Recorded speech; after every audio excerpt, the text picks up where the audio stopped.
சிவன் கோவிலை காக்கும் 5 தலை நாகம். 5 தலை நாகம் இருக்கும் சிவன் கோவில்.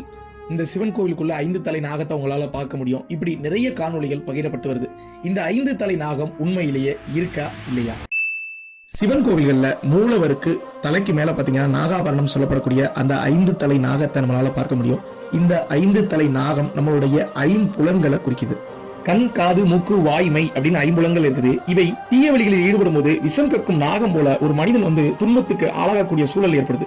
இவற்றை எவன் ஒருவன் அடக்கி ஆள்றானோ அவன் மட்டும்தான் நிச்சயம் சிவத்தை உணர முடியும் அப்படின்ற ஒரு உயரிய கருத்தை வலியுறுத்தும் விதமா தான் சிவலிங்கத்துக்கு மேல அந்த நாகாபரணம் சொல்லக்கூடிய அந்த 5 தலை நாகத்தை வச்சாங்க. ஐம்புலன்களையும் பஞ்சபூதங்களையும் குறிக்கும் விதமா தான் அந்த 5 தலை நாகம் அப்படின்ற ஒரு விஷயத்தை நமது முன்னோர்கள் நமக்கு கொடுத்துட்டு போயிருக்காங்க. அதனால ஒரு கோவில்ல 5 தலை நாகம் இருக்குது, 5 தலை நாகம் தான் அந்த கோவிலை பாதுகாக்குது, இந்த மாதிரி விஷயங்கள் யாராவது சொன்னா அதை நம்பாதீங்க. ஏன்னா 5 தலை நாகம் இருக்குது அப்படின்ற விஷயத்தை நம்ம கடத்தும் போது மக்கள் என்ன